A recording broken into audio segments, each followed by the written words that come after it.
Gün сайын интернет айдыңында түрдүү жаңылыктар чыгып, коомчулуктун назарын буруп, соц желенин колдонуучуларына жем таштайт. Бүгүн да алардын айрымдарына эмнегип рубрикасынын алкагында токтолобуз. Биз менен бирге болуңуздар. Интернетте активдүү колдонуучулардын катарын өлкө башчы Садыр Жапаров да толуктап келет. Айтсак, өзүнүн Facebook баракчасы аркылуу элге кайрылууларын жана коомдогу болуп жаткан маселелерге өз пикирин билдирүүдө. Өлкө башчысы бүгүн да соц тармактардын бирине акыркы учурда интернет тармагындагы актуалдуу талкууланып жаткан Ысык көл мейманканасынын ордуна салынып жаткан жаңы Ак үй маселесине байланышкан билдирүүлөргө өз пикирин калтырды. Президенттин жарыялаган постуна 4 саат аралыгында 500гө жакын комментарий калтырылса, билдирүү менен бөлүшкөндөрдүн саны 200дөн ашты. Анда алдыда мамлекет башчысынын билдирүүсү менен катар комментарийлерге көз салыңыз. Биздин коомчулукка жакшы иш жасасаң да, жаман иш жасасаң да жакпайсың. Ошол үчүн мурдагылар эч нерсе жасабай эле жыргап олтура берейинчи деп тажаган сыяктуу. Ысык көл мейманканасынын ордуна салынып жаткан Ак үйгө мамлекеттин 1 тыйын акчасы кеткен жок. Болгону президенттин иш башкармалыгына караштуу 17 гектар жерге алмашып жатабыз. Биз жер бердик, алар имарат куруп берди. Бүттү. Ансыз деле мамлекетке караштуу жерлерди 30 жылда талап тоноп бүтүшүптүр. Бул 16 гектар жерди эле бир күнү жеке колдорго өтүп кетмек. Андан көрө мамлекеттин пайдасына бир имарат туруп калсын дедик. Эч камсанабаңыздар, ар бир жасаган ишибиз, кабыл алган чечимдерибиз жалпы элдин, мамлекеттин гана пайдасына болот, деп жазат президент Садыр Жапаров өзүнүн Facebooктагы баракчасына. Жогоруда айткандай, өлкө башчысы соц тармактын активдүү колдонуучуларынын бири катары акыркы болуп жаткан дагы бир орчундуу маселелердин бири чек ара маселесине байланышкан окуяларга дагы кайдыгер караган жок. Президент өзүнүн баракчасына дал ушул чек ара маселесине байланышкан билдирүүсүн калтырды. Анда мындай деп айтылат. Кыргызстан менен Тажикстандын ортосунда жалпысынан 972 километр чек ара тилкеси бар. Анын 664 чакырым тилкесин такташып бүттүк. 308 километр калды. Албетте иштер тез жүрүп, баарын эртерээк такташып алсак жакшы болмок. Бирок менин көз карашымда иштер жай жүрүп жатат. Себеби бир топ тилкелерде талаштуу жерлер калды. Эң негизгиси тынчтык болсо, баарын эки тараптуу кызыкчылыкты эске алуу менен чечишип алабыз, деп жазылат мамлекет башчысынын билдирүүсүндө. Бул билдирүүгө 400гө жакын комментарий калтырылса, 330га жакын интернет колдонуучусу бөлүшкөн. Ошондой эле бүгүн президент Садыр Жапаров дагы бир чуу жараткан иш боюнча өз оюн Instagram социалдык тармактагы баракчасы аркылуу оюн билдирди. Анда назар салыңыз. Тендер деген балекет 10 жылдан бери иштеп келе жаткан. Ошол тендер деген немеге жамынып алышып, буга чейинки салынган мектептердин 1 квадратын $820 салып келишкен экен. Сапаты да начар болгон. Жалпы республика боюнча алганда миллиардталган акчалар желип кеткен. Мен адистерди чогултуп алып, өзүм эсептеп чыктым. Бүгүнкү күндө 1 квадрат метрин $650 салса деле куруучу пайда табат экен. Ошол себептен мэрди дагы ал чогулушка катыштырып, $650 ашпаган баада салып, 15 сентябрда 15 мектеп, бир балабакчанын ачылышын кылабыз деп планга киргиздик. Бул мектептердин салынышы жеке менин көзөмөлүмдө турат. Иштин сапатын жана жүрүшүн тиешелүү мекемелер, адистер көзөмөлдөп турушат. Сентябрь эртең эле келет. Сапатын текшерип өткөрүп алабыз. Акча үнөмдөп сапатсыз салса, жоопко тартабыз. Үнөмдөгөн акчасын 100 эсе кайтарабыз дегендей. Бишкек шаарындагы жаңы конуштар мектеп менен толук камсыз болушат. Буга 1,5 миллиард сом акча бөлдүк. Баса, жалпысынан алганда 60 000 квадрат метр курулуп жатат. Ар бир квадратынан $170 айырма болгондо, $10,200,000 үнөмдөлдү. Эгер тендер тең бер деген балия менен кеткенибизде, бул сумма бирөөлөрдүн чөнтөгүнө кетмек. Кече тендерди жоюу боюнча мыйзамга кол койдум. Бир айдан кийин күчүнө кирет. Мындан ары тең бер деп коррупциялашуу жолу менен эмес, коррупциясыз иш алып баруучу механизмдер ишке кирет. Ар бир кабыл алган чечимибизди жет өлчөп, бир кесебиз. Эч камсанабаңыздар, деп жазды президент Садыр Жапаров Facebooктагы баракчасына.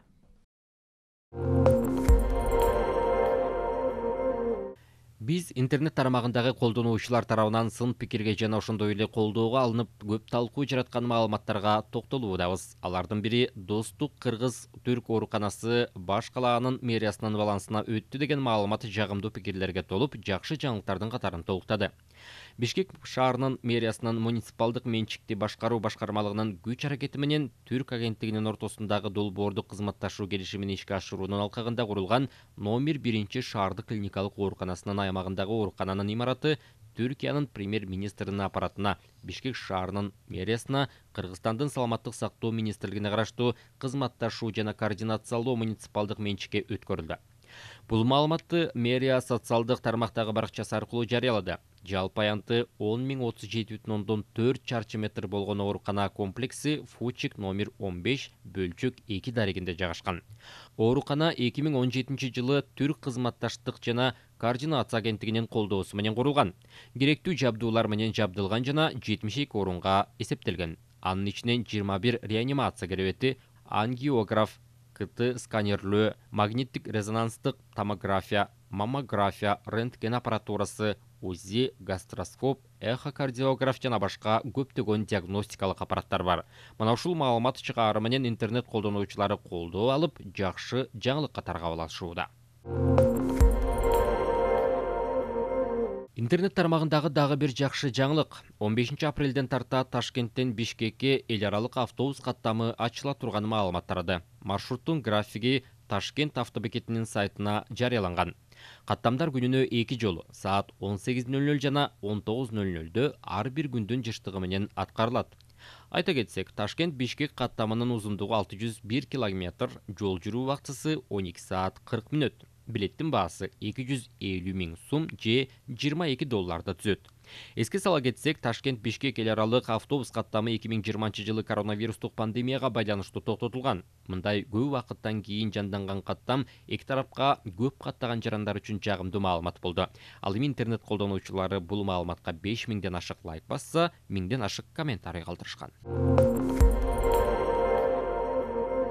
Интернет тармагындагы дагы бир жагымдуу жаңылык эмгек, социалдык коргоо жана миграция министрлиги 1-июндан тарта калктын аялуу катмарына мамлекеттик жөлөк пулдарды жогорулатуу боюнча токтом долбоорун коомдук талкууга койду. Үй бүлөгө көмөк жөлөк пулу 810 сомдон 1200 сомго чейин көтөрүлөөрү такталды. Айтсак, биринчи топтогу майыптарга 5500 сомдон, экинчи топтогу майыптарга 3000 сомдон, үчүнчү топтогу майыптарга 2000 сомдон берилет. Ата-энесинен ажыраган учурда жөлөк пул балдарга 2000 сомдон 3000 сомго чейин, баатыр энелерге 3000 сомго чейин, ал эми карларга 2200 сомго чейин көтөрүлөт. Бүгүнкү күндө Кыргызстанда ай сайын берилүүчү социалдык жөлөк пул алуучулардын саны 28639 адамды түзөт. Мүмкүнчүлүгү чектелген жарандар 8131, ата-энеси жок балдар 18820, баатыр энелер 120 жана карлар 1568 түзөт. Мына ушул маалымат коомдук талкууда болууда. Бул маалыматты интернет колдонуучулары кош колдоп кубаттап, социалдык жөлөк пулдун көтөрүлүшү тууралуу маалыматтарды өз ара такташууда. Аталган маалымат 3000ден ашык лайк баскычын топтой алса, 300гө жакын комментарий калтырылган. Интернет айдыңында акыркы 2 күн катары менен катуу талкууга жем таштаган маалыматтардын бири тазалык муниципалдык ишканасынын кызматкерлеринин иш таштоосу болду. Алардын койгон талаптарын Бишкек шаарынын мэри угуп көйгөйдү чечип бергендей. Анткени бүгүн аталган мекеменин кызматкерлери кайрадан ишке чыгышканы маалым болду. Бүгүн эртең менен алар Борбор калаанын мэри Эмилбек Абдыкадыров менен жолугуп талаптарын айтышкан. Кечээ тазалыктын жумушчулары митингге чыгышып, ишканасынын жетекчисин алмашкан. Тазалыкка жаңы директор болуп Султан Алыбаев келген. Буга чейин тазалык ишканасынын кызматкерлери жетекчилердин тез-тез алмашканынан айлыктары кечигип, унаа оңдоого акча бөлүнбөй жатканын айтышкан. Мындай маалыматты интернет колдонуучулары ар кандай пикирлери менен бөлүшүүдө. Алардын айрымдары иште албаган жетекчилерди ушинтип кетириш керек десе, кээ бири иш таштап жаман адатка айлантык деген пикирлерин жазышууда. Аларда Facebook социалдык тармактар аркылуу тазалык муниципалдык ишканасынын кызматкерлери менен Бишкек шаарынын мэри жолуккан видео тарады. Ya bu şoförün atlamaya bir sıra gayrı olayın he? Bir sıra verip koyun mına ki ben söyleyeyim bir ayet olayım. Bu жерде жаптаған келген маздар 2017 жылғы маздар. Мына мини маздар келген. Бүт ушунун башка жерлердин баары жакшынакай иштеп келатат буга чейин. А бирок эң көйгөйлүү маселеси редуктор. Редуктор планетарка задний мост вообще кийинки учурда такай постоянно талкаланат. Бул прямой тети немеден Белоруссиянын өзүнөн дастап болбой, бияктан сабапал келип атат. Чынбы жигиттер? Мына ушуну чечпей коюлат. Жаптакай машина жаптак боюнча туруп турат. Уже канча турат? Асты 7-8ден almıştı. Harbi. Siz canın koymayı bir kaydıp durmuş, çeçmese mağa geldi. 7-8 sol almıştı. Bir minutlar. Eylende söyleştik ha.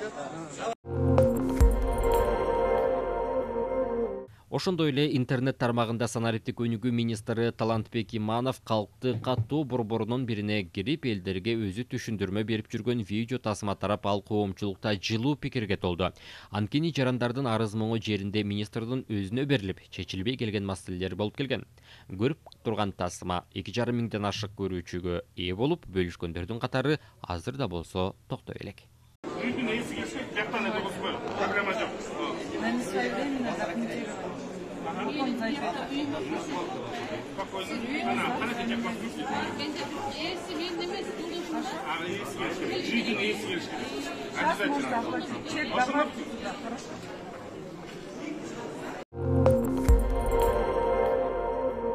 Социалдык тармактарда дагы бир жагымдуу маалымат тарап, ал музыка сүйүүчүлөр үчүн өзгөчө жагымдуу болду. Айтсак, 20 апрелден 25 апрелге чейин салттуу музыка жумалыгы 9 эл аралык музыка жана би конгресси өтөт.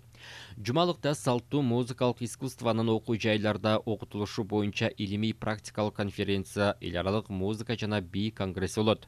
Андан тышкары күү күнү, ыр күнү, дастан күнү өткөрүлөт. Бул күндөрдүн алкагында Кыргыз Республикасынын эл артисти, төкмө акын, дастанчы, обончу Замирбек Үсөнбаев, Кыргыз Республикасынын маданиятына эмгек сиңирген ишмер комузчу Саадабай Шабданов чеберчилик сабактарды көрсөтөт. Ошондой эле Токтоболот Абдымомунов атындагы Кыргыз Улуттук академиялык драма театры драматург Кайрат Иманалиевдин Коркут ата спектаклин коет. Аны менен бирге музыкалык окуу жайлардын отчеттук Кыргыз Улуттук Манас театрынын манасчы, дастанчы акындарынын айтуучулук багыт боюнча концерти Улут наркы көргөзмө жараманкеси уюштурулат. Иш-чара 25 апрелде салттуу музыка күнүндө гала концерт менен жыйынтыкталат. Жумалык Казакстан, Туркия, Өзбекстан, Азербайжан, Алтай жана Тывадан өкүлдөр катышат. Ал эми Венгрия, Италия, Улуу Британия, Индия, Бангладеш өлкөлөрүнүн өкүлдөрү илимий конгресске онлайн катыша алышат.